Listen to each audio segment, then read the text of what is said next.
Hey guys, JQ here with Heart Alchemy Yoga. Thanks for stopping by today to learn a little bit about how to do Astavakrasana or 8-limb pose.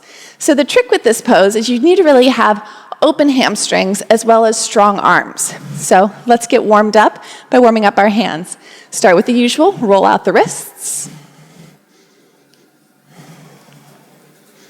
Shake your hands out. And then we'll come onto all fours. Find your connection through your palm, push down through the base of the pointer finger, push down through the pads of your fingertips like a tree frog. If you've watched my crow pose video, you've already heard this whole spiel, so you can just bear with me for a second.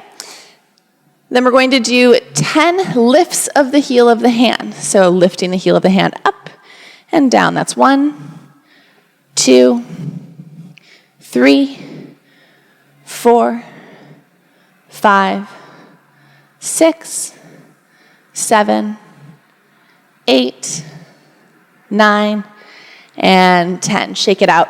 Remember, if you want to make that easier, shift the weight back towards your bum so it's less weight in your hands. If you want to make it harder, maybe try taking it up into a push-up. And again, roll it out.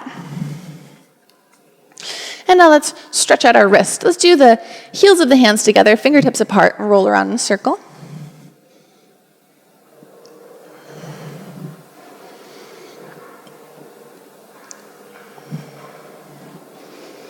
Very nice. Shake it out. Find your way onto your bum, legs out in front of you.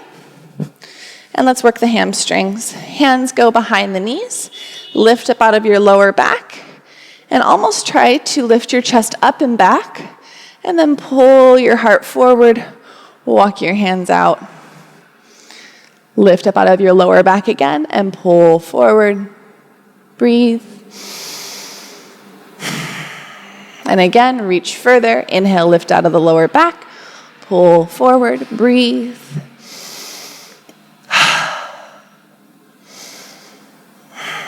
One more time, straighten the legs out, really engaging your quadriceps. Pull the belly button forward and pull yourself down. Deep breaths here. Very good. Cross your ankles, come back onto all fours. Step yourself back into downward facing dog, hips up and back. Just take a second to pedal it out. Wake up your legs.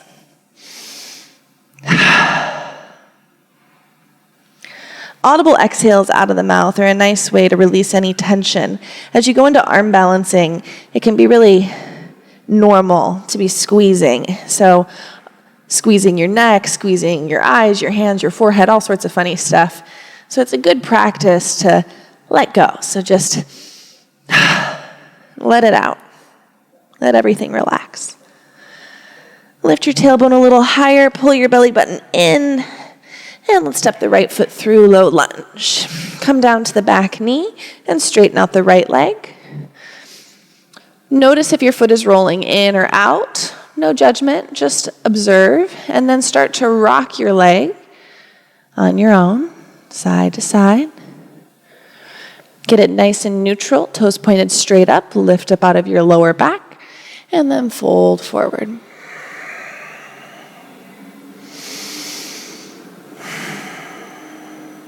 And bend your right knee. Toe heel your foot to the right edge of your mat. Come down to your elbows. Hands together. And just allow your inner thigh and the right leg to open up. Make sure your right knee is stacked right over your ankle. If the knee is coming out over the front of your ankle, that's not so good for the patella tendon. So slide your right foot forward until it's right underneath your knee. Great. From here, come up to your hands. Lift your back knee. Toe heel your right foot to the center of your mat. Spin your back foot flat. Let's come into modified extended side angle. Left arm comes high. Right hand to the floor. Let's do it inside of the leg to set us up for Astavakrasana or 8-limb, 8-angle pose. Breathe deep. Inhale, come up, warrior two. Straighten out your right leg as you lift. And let's come into triangle pose. Reach forward, send your right hip back into the left hip socket. I like to lift all 5 toes to keep the inside of my right knee feeling safe and supported. And then if you can bring your fingertips to the floor with a flat spine, great. If you find your spine rounding, you've gone too far, lift yourself up and get it nice and flat, and then just breathe.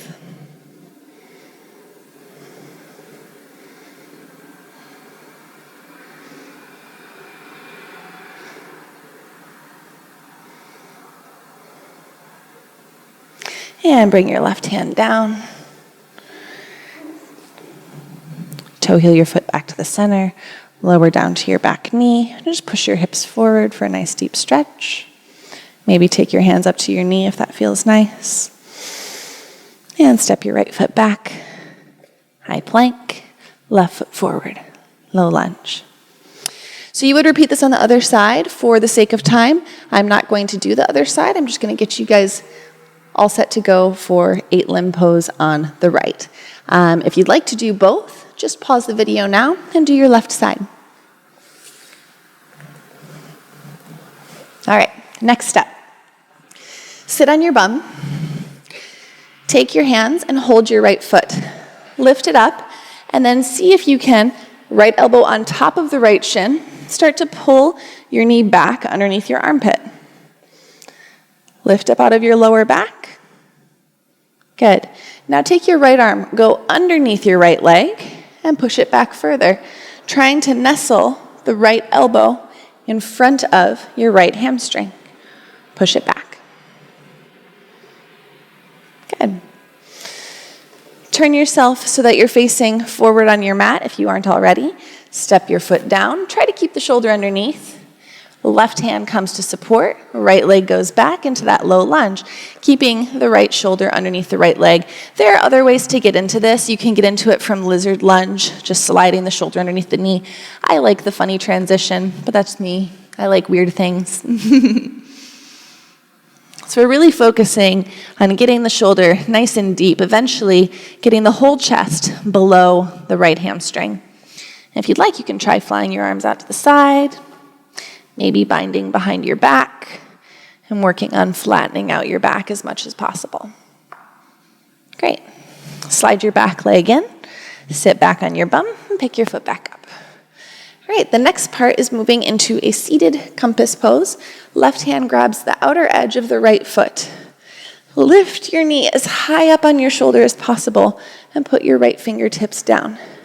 You don't need to go into the full expression of this pose, but just work the stretch. It'll make the arm balance easier.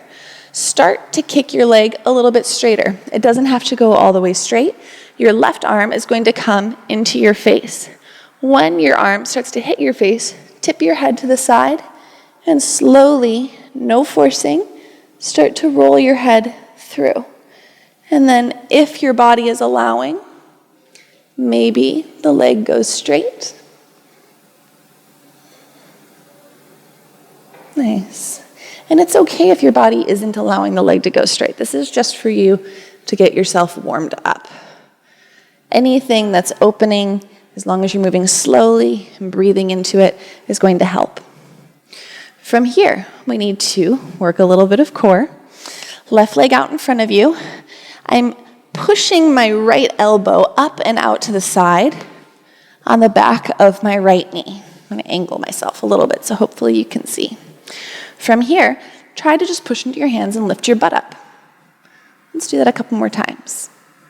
Push. Push. One more. Push. All right, now we lift the left leg up. Lift. Lift. One more. Lift. Let's add it together.